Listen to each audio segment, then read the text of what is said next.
from ages birth to 10, the greatest influence you have is your parents. If they're bad, you're in trouble. If you're good, things will generally work out. But they have such a major influence on your everyday thinking up to that point. And right now, you are what your parents are, but far less when you were ages 1 to 10.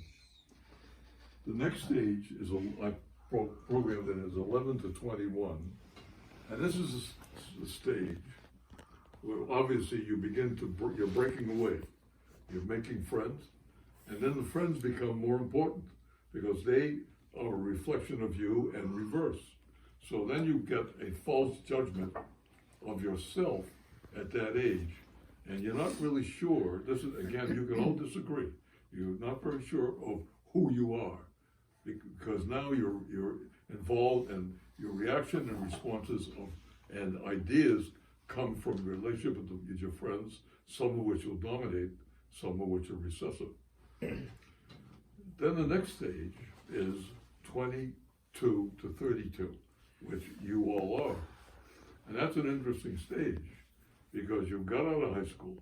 You're either, most people, look at all of you have gone to college and have specific training in college. And you're starting your careers. But you haven't truly, and you can disagree, you haven't truly found yourself yet. Because you're still in that time slot from 11 to 21.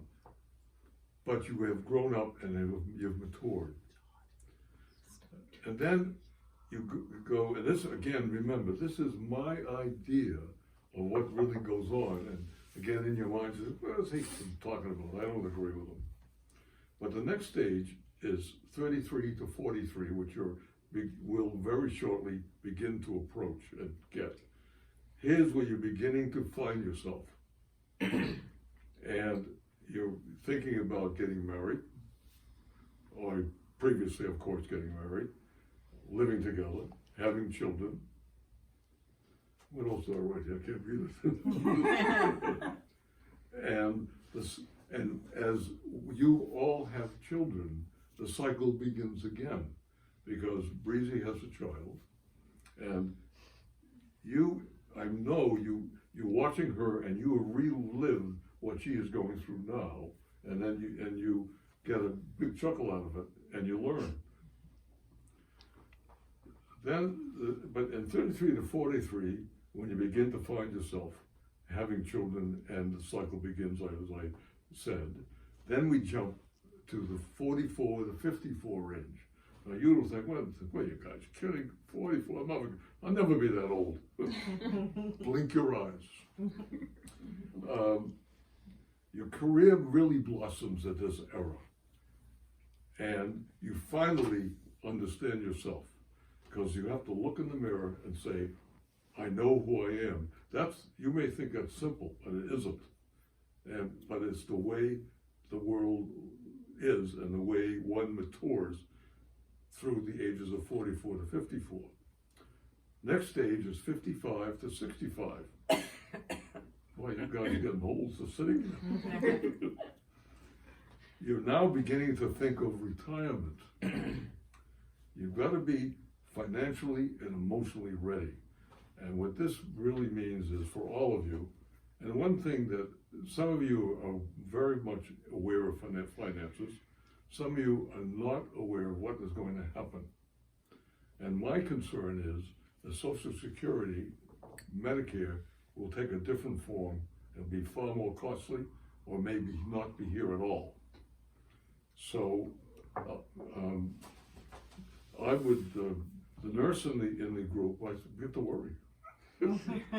when you're 55 to 65, you wouldn't give a damn anyway by that point.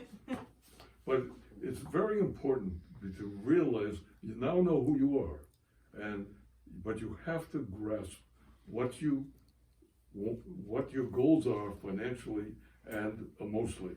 Now, this does not mean money is not important as money. It means nothing. What is important is the giving you of freedom and freedom of choice. And the way to forget about the pressures of how can I afford this way of living, and think of yourselves and those others who you may want to help, which is sort of the stage that Beverly and I are in. And the next stage is 65 to 75. Oh my God. We That's haven't really, we haven't gotten there yet. We haven't gotten to any of these stages. They can't relate. Hurry up! Okay. All right, love that thing. We're only on stage 6, Nanny. There's 10.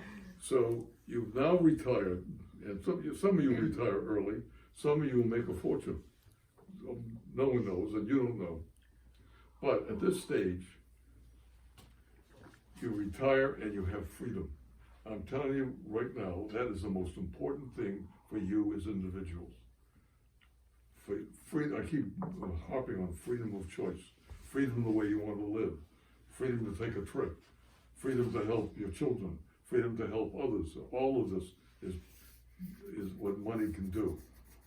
But it cannot love you, and it should not consider it to bring you power. That's the no-nos in this stuff. The next stage is where Bev and I are, is 76 to 86. Now what you do is beginning to prepare for old age. We talked to you a little bit about my sister last night, but you do not succumb to it. That's the key. You keep thinking properly, freely, positively. And again, do not succumb to being old. If you notice, you're looking at them. 1 year. She's acting out. Are you sure? Then the next stage is 87 to 97, which we hope we will attain. Now that's old age, but you never look back, except all the goodness of you've been in your life.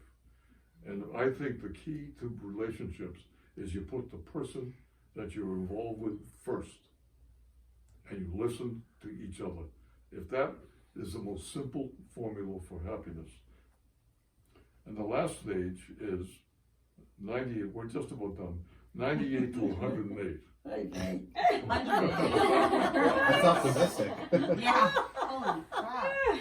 That's some good genes. We know someone that made it that long. What you do there is you just forget it, unless there is a possibility that they will control the aging cycle when you guys attain the age of 75, 80, so that you'll be able to live longer. But think of the ramifications of it and what can happen. And let's hope the world survives. That's the end of my philosophy. Thank you. Yay! That was a very costly speech.